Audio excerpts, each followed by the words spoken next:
नमस्कार, स्वागत है आपका इंडिया वॉइस पर। मैं हूं आपके साथ स्वीटी दीक्षित। बुलेटिन की शुरुआत करेंगे अहम जानकारी के साथ। संसद में सत्ता पक्ष और विपक्ष के बीच गतिरोध जारी है। सोमवार को एक बार फिर लोकसभा और राज्यसभा में भाजपा और विपक्ष के सांसद आपस में उलझ गए। हालांकि विपक्ष ने इस बार दोनों सदनों में राहुल गांधी की सजा और उन्हें लोकसभा में अयोग्य करार दिए जाने के मुद्दे को उठाया। साथ ही अदानी मामले पर जेपीसी की मांग पर भी अड़े रहे। इस दौरान विपक्ष के कुछ सांसदों ने लोकसभा स्पीकर ओम बिरला पर पर्चे भी फेंके। इसके बाद जहां लोकसभा शाम 4 बजे तक के लिए, वहीं राज्यसभा दोपहर 2 बजे तक के लिए स्थगित कर दी गई। वहीं संसद की कार्रवाई से पहले कांग्रेस नेता काले कपड़े पहनकर विरोध प्रदर्शन करते हुए भी नजर आए।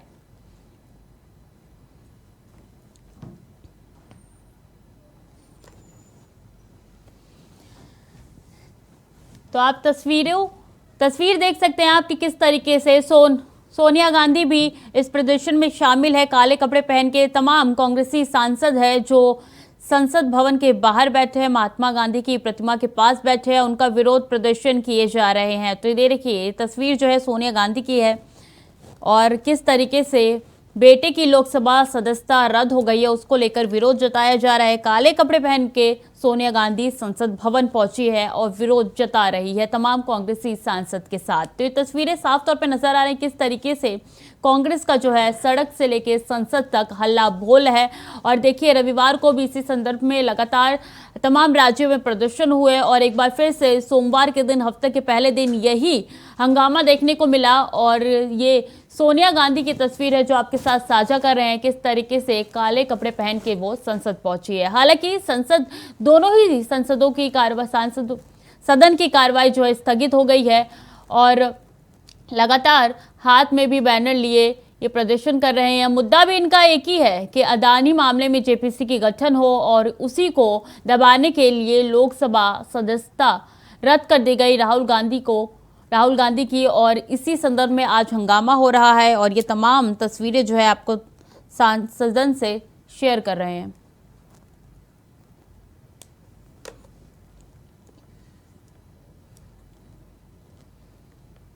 झारखंड में भ्रष्टाचार के खिलाफ चल रही ईडी की कार्रवाई लगातार तेज हो रही है। इसी कड़ी में आईएएस अधिकारी राजीव अरुण एक्का से ईडी की टीम आज पूछताछ करेगी। गौरतलब है कि बीजेपी विधायक दल के नेता बाबूलाल मरांडी ने एक वीडियो जारी किया था जिसमें एक्का को विशाल चौधरी नाम के एक कारोबारी के दफ्तर में कामकाज निपटाते हुए देखा गया था। विशाल चौधरी पहले से ही ईडी की रडार पर है और ईडी ने पहले ही छापा मारा था। राजीव अरुण एक्का ईडी दफ्तर पहुंचे हैं। बता दें कि बीजेपी विधायक बाबूलाल मरांडी ने ये वीडियो जारी किया है और लगातार एक के बाद एक कार्रवाई ईडी की तरफ से झारखंड में की जा रही है। आपको बता दें कि ईडी दफ्तर पहुंचे हैं एक्का और ये तस्वीरें वहीं से आपके साथ साझा कर रहे हैं। तो पूछताछ के लिए आईएएस अरुण एक्का से पूछताछ के लिए ईडी ने बुलाया है। तस्वीरें वहीं से साझा कर रहे हैं। ईडी के दफ्तर पहुंचे हैं अरुण एक्का और एक के बाद एक लगातार कार्रवाई की जा रही है ईडी की तरफ से। और वहीं इसी संदर्भ में एक और बड़ी कार्रवाई पूछताछ के लिए बुलाया गया है एक्का को और दफ्तर पहुंचे हैं ईडी के।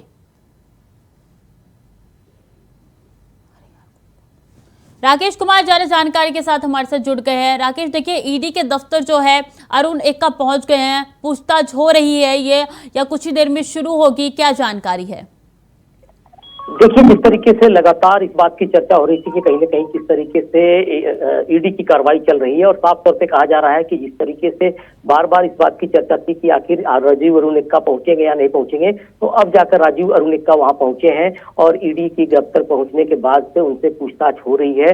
तो कुल मिलाकर ये कहा जा सकता है कि जिस तरीके से लगातार भ्रष्टाचार के खिलाफ ईडी की कार्रवाई जारी है, वैसे में एक बड़े नाम पे लगातार बातचीत की जा रही थी और कहीं ना कहीं एक आईएएस अधिकारी है राजीव अरुण एक्का, बड़े पद पे रह चुके हैं। हाल के दिनों की बात की जाए तो मुख्यमंत्री के प्रधान सचिव हुआ करते थे, प्रिंसिपल सेक्रेटरी के रूप में जाने जाते थे और उनको कहीं ना कहीं बड़ी जिम्मेदारियां भी दी गई थी, गृह विभाग उनके पास था। तो ऐसे में जो भ्रष्टाचारी कहे जाने वाले विशाल चौधरी के घर पर उनको एक देखा गया, यानी कि वीडियो जारी करने के बाद से तो उस पर सवाल खड़े हो गए और इसके बाद से ईडी की कार्रवाई जारी है। तो निश्चित तौर पर कहा जा सकता है कि राज्य में जो हालात है भ्रष्टाचार को लेकर के, उस पर ईडी की नकेल लगातार कसती जा रही है और हो सकता है कि पूछताछ के बाद पता चल पाएगा कि आगे किस तरीके की कार्रवाई कर पाती है, या फिर राजीव अरुणिका से किन किन मुद्दों पे बातचीत की गई है। जी, तो लगातार ईडी नकेल कस रही है तमाम अपराधियों पे और तमाम ऐसे भ्रष्टाचारियों पे, लेकिन अगर बात की जाए तो ईडी क्या कुछ सवाल जो है वो एक्का से पूछ सकती है? क्या कुछ जानकारी है आपके पास? देखिए, निश्चित तौर पे जो कुछ खास करके सवाल बनते रहे हैं ईडी के पास से, क्योंकि जो पूरा मामला है अवैध माइनिंग का मामला है। राज्य में जिस तरीके से भ्रष्टाचार को लेकर अवैध तरीके से ट्रांसफर पोस्टिंग का मामला आया था, और साथ साथ ये भी कहा जा रहा था कि कई ऐसे कारोबार जो कहीं न कहीं टेंडर मैनेजमेंट के साथ साथ अन्य चीजों पर देखा जा रहा था, जिस पर कहीं न कहीं ईडी की नजर बनी हुई थी। तो ऐसे में राजीव अरुणिका का नाम उस व्यक्ति के साथ सामने आया है जो पहले से ईडी के रडार पे था, और ईडी उनसे पूछताछ कर चुकी थी, उनके यहाँ छापेमारी भी हो चुकी थी। ऐसे में सवाल यही पूछा जा सकता है कि ये ऐसे भ्रष्टाचारियों के साथ उनके क्या संबंध है, और किस तरीके से तमाम चीजें जो साक्ष्य के रूप में ईडी के पास पहुंची हैं उस पर उनका क्या जवाब होगा। क्योंकि कई ऐसी चीजें जो खास करके राजीव अरुणिका पर सवाल उठाए जा रहे थे कि उनका संबंध विशाल चौधरी के साथ है, और साथ साथ कई ऐसे कारोबार है जिसमें विशाल चौधरी उनका सहयोग भी लेता था। इन सारी चीजों का जवाब ईडी जरूर जानना चाहेगी। जी देखिए, इस बीच बीजेपी विधायक बाबूलाल मरांडी ने एक वीडियो जारी किया, उसमें साफ तौर पे देखा जा सकता है किस तरीके से दफ्तर में काम करते हुए नजर आ रहे हैं। का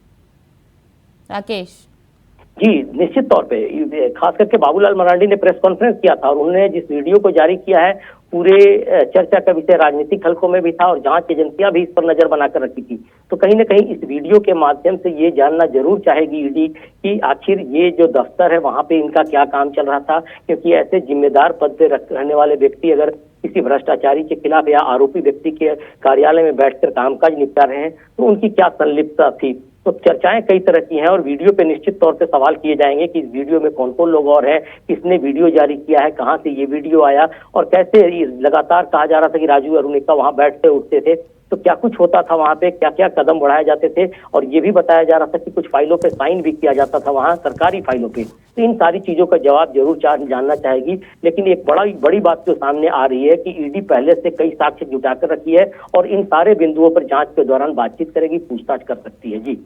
जी, तो पूछताछ उनकी हो रही है और कुछ ही देर में जो पूछताछ वो आगे बढ़ेगी। लेकिन बात की जाए तो ये पूछताछ कितने घंटे तक चल सकती है, क्योंकि जैसे कि आपने बोला कि ईडी के पास तमाम साक्ष्य भी जुटा के रखा है, तो लगता है कि कट टू कट क्वेश्चन जो है ईडी पूछने वाली है एक से। देखिए, कई सवाल है, खास करके जब राजीव अरुणिका की जब बात आती है तो कहीं न कहीं सवाल जो पहले से चले आ रहे थे, और पहले भी जिन लोगों से पूछताछ हुई थी, जिन लोगों को खास करके पूजा सिंघल से बातचीत हुई थी, इसके साथ साथ साहेबगंज के डीसी से जो पूछताछ हुई थी, तो इन सारे मुद्दों पे कहीं न कहीं बातचीत होती रही है। तो आज देर शाम तक हो सकता है कि राजीव अरुणिका से भी जवाब मांगा जाएगा कि आखिर उनकी संलिप्तता कहाँ कहाँ रही है, किन किन चीजों में लिप्त रहे हैं वो, और कौन कौन सी फाइलों का निपटारा अवैध तरीके से किया जा सका है। तो इन सारे बिंदुओं पे जरूर बातचीत होगी, क्योंकि ईडी की टीम लगातार जहां बातचीत करने की कोशिश कर रही है, वहीं पे कहीं न कहीं जो साक्ष्य जुटाने की कोशिश कर रही थी, और हो सकता है कि साक्ष्य के दौरान कई चीजें उन तक पहुंच गई होंगी। इन सारी चीजों को लेकर हो सकता है कि पूछताछ होगी। जी बहुत बहुत धन्यवाद तमाम जानकारी के लिए राकेश। आगे बढ़ेंगे। राजस्थान में बीजेपी के अध्यक्ष बनने के बाद चित्तौड़गढ़ सांसद सीपी जोशी आज पदभार ग्रहण करेंगे। जोशी दिल्ली से अपने समर्थकों के साथ आज सुबह 7 बजे सड़क मार्ग से जयपुर के लिए रवाना हो गए हैं। इस दौरान शाहजहांपुर बॉर्डर पर उनका बीजेपी कार्यकर्ताओं ने गर्मजोशी के साथ स्वागत किया। दोपहर 12 बजे तक बीजेपी मुख्यालय पहुंचेंगे, जहां बीजेपी के निवर्तमान अध्यक्ष दोपहर 12:15 बजे जोशी को अध्यक्ष पद पर चार्ज सौंपेंगे। बता दें कि सीपी जोशी को प्रदेशाध्यक्ष बनाकर बीजेपी ने मेवाड़ को साधने की कोशिश की है। बीजेपी ने ब्राह्मण वोटर्स को मैसेज देने की कोशिश की है कि ब्राह्मण बीजेपी का सबसे बड़ा कोर वोटर रहा है। ऐसे में बड़े वर्ग को साधने के हिसाब से इस नियुक्ति को अहम माना जा रहा है। पिछले 42 साल से ज्यादा के इतिहास में राजस्थान में 22 साल से ज्यादा प्रदेशाध्यक्ष इसी वर्ग से रहे हैं। तो ये तस्वीरें हैं कितनी गर्मजोशी के साथ जो है स्वागत किया गया नए प्रदेश अध्यक्ष सीपी जोशी का। रमाकांत हमारे साथ ज्यादा जानकारी के साथ जुड़ गए हैं। रमाकांत, ये तस्वीरें साफ तौर पे बता रही है किस तरीके से बीजेपी के नए प्रदेश अध्यक्ष की स्वागत की तैयारियां पहले से कर ली गई थी। जी बिल्कुल, आपको बताना चाहूंगा कि बीजेपी के चित्तौड़गढ़ सांसद सीपी जोशी को आज पार्टी प्रदेश अध्यक्ष बनाए जाने पर राजस्थान में कहीं ना कहीं ब्राह्मण राजनीतिक केंद्र बिंदु बन गया है। इस समुदाय के राजनीतिक महत्व पर एक बार फिर से जो रेगिस्तानी राज्य है उसमें चर्चा शुरू हो गई है। नेताओं ने बताया है कि बीजेपी ने सीपी जोशी को प्रदेश अध्यक्ष घोषित कर राजस्थान में अपने महत्वपूर्ण वोट बैंक में से एक ब्राह्मण समुदाय को साधने की कोशिश की। हालांकि बड़ा सवाल यह भी है कि इस फैसले से प्रभावित होने वाले अन्य जाति समीकरण को बीजेपी कैसे संभालेगी। अब आज 12:15 में लगभग शपथ ग्रहण समारोह हो जाएगा। चार्ज संभाल लेंगे, कहीं ना कहीं निवर्तमान जो अध्यक्ष हैं सतीश पूनिया जी, वो उनको चार्ज संभालेंगे। और कहीं ना कहीं राजस्थान में जो सतीश पूनिया के अध्यक्ष बनने के बाद में पार्टी मुख्यालय पर जो होर्डिंग्स लगे हुए थे उसमें से वसुंधरा राजे की तस्वीर को हटा दिया गया था। इस साल जनवरी में जब बीजेपी के राष्ट्रीय अध्यक्ष जेपी नड्डा राजस्थान दौरे पर आए तो दोबारा वसुंधरा राजे की तस्वीर को बीजेपी मुख्यालय पर शामिल किया गया था। उस वक्त से ही राजस्थान की राजनीति में बदलाव की चर्चाएं शुरू हो गई थी। वहीं अब पिछले 3 साल से बीजेपी मुख्यालय पर लगे होर्डिंग में बरकरार रहने वाले सतीश पूनिया जी की तस्वीर को भी हटा दिया गया है।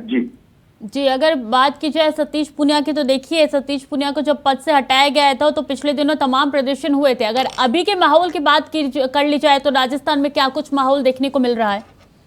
बिल्कुल, कहीं ना कहीं सीपी जोशी को प्रदेश अध्यक्ष बनाकर बीजेपी ने मेवाड़ के वोट बैंक को साधने की कोशिश की है, क्योंकि मेवाड़ में ब्राह्मण और वैश्य बीजेपी का बड़ा वोट बैंक है। उदयपुर से विधायक जो गुलाब चंद कटारिया है उनको असम का राज्यपाल बनाए जाने के बाद मेवाड़ में बीजेपी के पास कोई प्रभावी नेता नहीं रह गया था। ऐसे में जोशी को नई जिम्मेदारी देकर बीजेपी ने इस बेल्ट में खुद को मजबूत बनाने का प्रयास किया है। उदयपुर, राजसमंद, चित्तौड़गढ़, बांसवाड़ा जिलों में ब्राह्मण और वैश्य वर्ग का खासा वोट बैंक है। जी, अगर बात की जाए तो अभी तक सीपी जोशी कहां तक पहुंचे हैं और कार्यक्रम के लिए क्या कुछ इंतजाम किए गए हैं, क्या जानकारी है रमाकांत? बिल्कुल, जयपुर ग्रामीण की सीमा में पहुंच चुके हैं। कार्यक्रम जोर शोर से तैयारी पे है, सभी कार्यकर्ता यहाँ पर पहुंच चुके हैं। शपथ ग्रहण समारोह के बाद उनका कहीं ना कहीं एक सभा होगी। सभा में तमाम राज्य भर से कार्यकर्ता आए हैं, जयपुर ग्रामीण से, जयपुर के आसपास जिलों से काफी कार्यकर्ता हैं और कहीं ना कहीं बीजेपी में एक जोश का माहौल है। जी बिल्कुल, बीजेपी में जोश का माहौल है, वो भी तस्वीरों में साफ नजर आ रहा है। बहुत बहुत धन्यवाद रमाकांत तमाम जानकारियों के लिए। तो देखिए किस तरीके से सीपी जोशी जो है कुछ ही देर में अपना पदभार जो है वो ग्रहण करेंगे, संभालेंगे अपना पद। और ये तस्वीरें वहीं से आपके साथ साझा करें किस तरीके से बॉर्डर पे उनका गर्मजोशी के साथ स्वागत किया गया। तो बीजेपी के नए प्रदेश अध्यक्ष की तैयारी में राजस्थान बीजेपी जुट चुकी है और इसी संदर्भ में ये तस्वीरें हम आपके साथ साझा कर रहे हैं। ये तस्वीरों में साफ नजर आ रहा है कितनी भारी संख्या में उनका स्वागत किया गया है और पदभार जो उनका ग्रहण करने की तैयारी जो है लगातार चल रही है। तो 12:15 बजे का वो वक्त है जब वो पदभार ग्रहण करेंगे।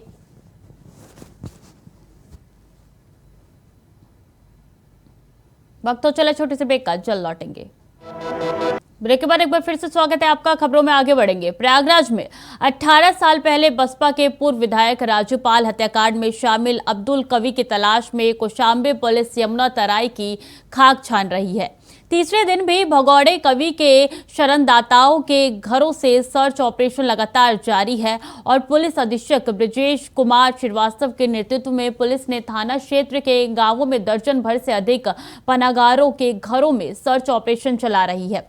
साथ ही 8 बंदूक, 4 राइफल, 7 अवैध तमंचा, 1 अड्डी, 1 रिवॉल्वर, चाकू, चापड़ समेत भारी मात्रा में कारतूस बरामद किया गया है। इतना ही नहीं, पुलिस ने माफिया अतीक अहमद के नगर एहतेशाम के घर में भी छापेमारी की है। तो वहीं मौके से पुलिस ने 9 लोगों को हिरासत में लिया है। अब तक पुलिस ने 19 लोगों के खिलाफ मुकदमा दर्ज कर लिया है।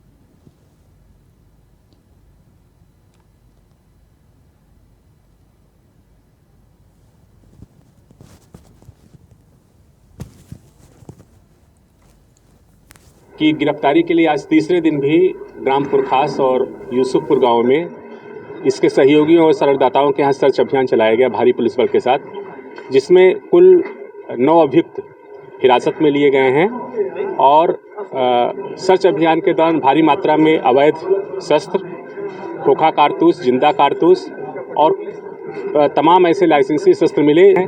ये यमुना की कछार में जब भी अपनी फरारी के दौरान रहा है तो हम लोगों ने वो सारे के सारे इकट्ठा किए हैं, साक्ष्य इकट्ठा किए हैं और उसी आधार पर ये इनके सहयोगी रहे। इस मामले में जो भी अब्दुल कवि के जितने भी सहयोगी हैं हम उनकी सबकी तलाश कर रहे हैं। और अमरोहा में एक युवक ने शादी समारोह में देसी तमंचे से फायरिंग की रील बनाकर युवक ने इंस्टाग्राम पर अपलोड कर दिया। बता दें कि ये रील जो है वो वायरल की और बता दें कि सुप्रीम कोर्ट के आदेश के बाद भी हर्ष फायरिंग का खेल नहीं रुका। युवक हसनपुर थाना क्षेत्र के रहरा अड्डे का बताया जा रहा है।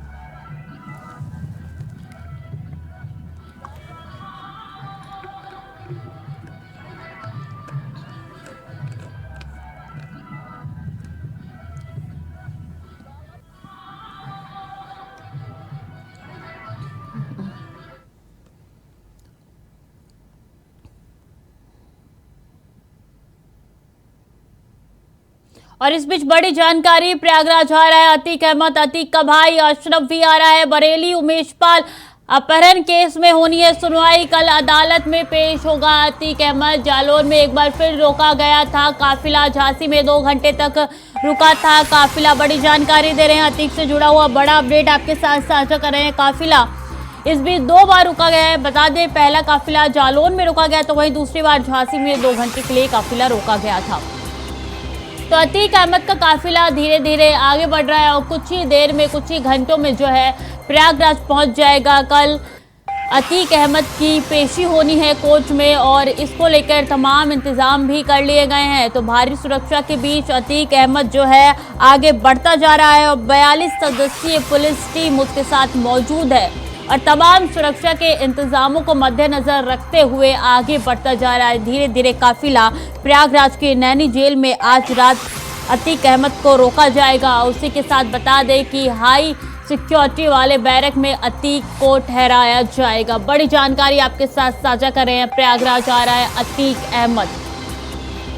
तो सभी की निगाहें इसी काफिले पे टिकी हुई हैं जो आपकी तस्वीरों में, जो आपकी टीवी स्क्रीन पर दिख रहा होगा इन तस्वीरों में कि अतीक का भाई भी अशरफ बरेली जेल से आ रहा है, उसकी भी पेशी होनी है। जानकारी दे रहे उमेश पाल अपहरण केस में सुनवाई होनी है। 28 मार्च की वो दिन है, मंगलवार का वो दिन है जब ये सुनवाई होनी है। MP MLA कोर्ट में ये सुनवाई होनी है। तो प्रयागराज में कुछ ही घंटे में पहुंचेगा अतीक अहमद और इन काफिलों पे नजर सबकी बनी हुई है। लगातार एक के बाद एक काफिला जो है आगे बढ़ता जा रहा है।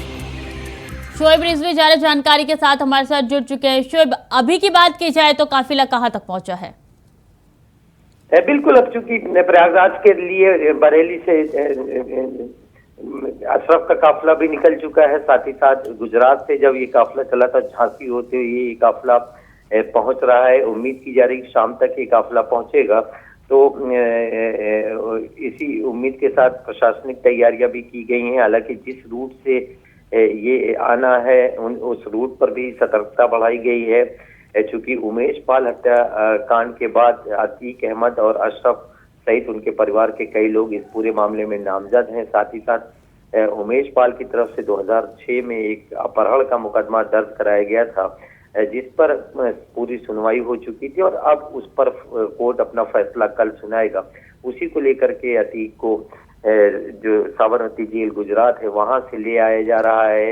यूपी में प्रवेश करके यूपी कई जिलों को क्रॉस करता हुआ वो प्रयागराज की तरफ उसका पूरा जो वस्त वाहन के साथ काफिला है वो आ रहा है। अब से कुछ देर बाद जब वो प्रयागराज पहुंचेगा तो प्रशासनिक अमला ने उसके लिए जो तैयारी की है उसको देखना होगा। लेकिन फिलहाल ये कहा जा सकता है कि अब जिस तरह से चीजें हो रही हैं उससे उम्मीद की जा रही है कि अब से कुछ घंटे बाद ये काफिला प्रयागराज पहुंच जाएगा। जी, अगर तैयारियों की बात कर ली जाए तो क्या कुछ तैयारी वहां पे कर ली गई है? वहां पे भी भारी पुलिस की बल जो है वो मौजूद है।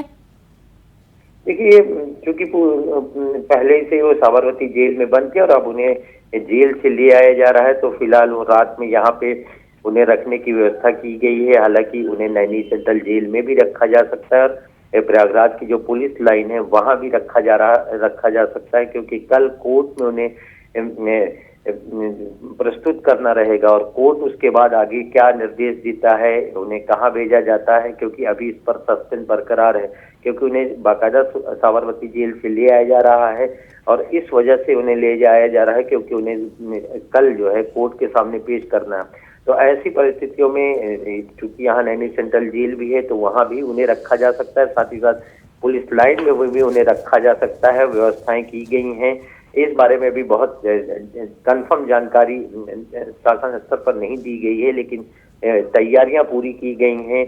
चूंकि उन्हें कोर्ट के लिए ले आया जा रहा है, तो अब उसके बाद वो आगे के दिनों में साबरमती या बरेली जेल, दोनों जो अशरफ और अतीक है, उनको वापस भेजा जाता है या यहीं नहीं रखा जाता है। कोर्ट क्या निर्देशित करता है, इसका जरूर इंतजार करना पड़ेगा।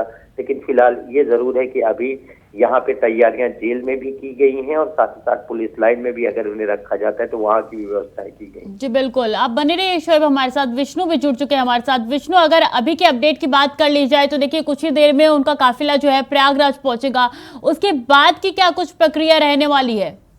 जी, जैसा कि स्वीटे में आपको बता दें, हम अभी बुंदेलखंड एक्सप्रेस वे के कैथेरी टोल प्लाजा पर खड़े हैं, जहां से अभी माफिया डॉन अतीक अहमद का काफिला एसटीएफ लेके निकली हुई है और बहुत जल्द प्रयागराज पहुंचेगी, जहां से बुंदेलखंड एक्सप्रेस होते हुए ये प्रयागराज पहुंचेगी। जी, अगर बात कर ली जाए तो देखिए सबके मन में सिर्फ एक ही सवाल है कि आखिर जब इतने दिनों से वीडियो कॉन्फ्रेंसिंग के जरिए कोर्ट में पेशी हो रही थी, तो अचानक से अतीक अहमद को क्यों प्रयागराज कोर्ट में फिजिकली पेश किया जा रहा है? जी देखिए, हम आपको बता दें, जैसा कि पुराना मामला जो इनका किडनैपिंग का चल रहा है, उसका जजमेंट होना है। उस जजमेंट को लेकर इनकी पेशी कल होनी है कोर्ट में, जिसको लेकर लखनऊ एसटीएफ इनको प्रयागराज लेके जा रही है। जी, अभी की जानकारी की बात की जाए तो कितनी गाड़ियां हैं जो अतीक अहमद के आगे पीछे चल रही है? अभी जैसा भी मैं आपको बता दें, यहाँ लोकल पुलिस जो है वो उसमें है नहीं। लखनऊ एसटीएफ की 2 गाड़ियां अतीक के काफिले के सबसे आगे है। उसके बीच में जिस बैंड पे अतीक अहमद को बैठाया गया, वो बैंड रखी गई है। उसके बाद काफी 4 गाड़ियां उनके अगल बगल जो अधिकारियों की है वो चल रही हैं और यहाँ से निकल जा चुका है काफिला जालौन से। जी ठीक है, बहुत बहुत धन्यवाद विष्णु आपका तमाम जानकारियों के लिए। तो उमेश पाल अपहरण केस में सुनवाई होनी है अतीक अहमद की। एमपी एमएलए कोर्ट में पेश होना है कल अतीक अहमद, उसके साथ उनके भाई की भी पेशी होनी है। और देखिए तमाम इंतजाम कर लिए गए हैं और धीरे धीरे करके काफिला जो है वो बढ़ता जा रहा है, आगे बढ़ता जा रहा है। बुलंदशहर से भी आगे निकल चुका है काफिला। और फिलहाल के लिए बुलेटिन में इतना ही। बाकी की जानकारी के लिए देखते रहे इंडिया वॉइस।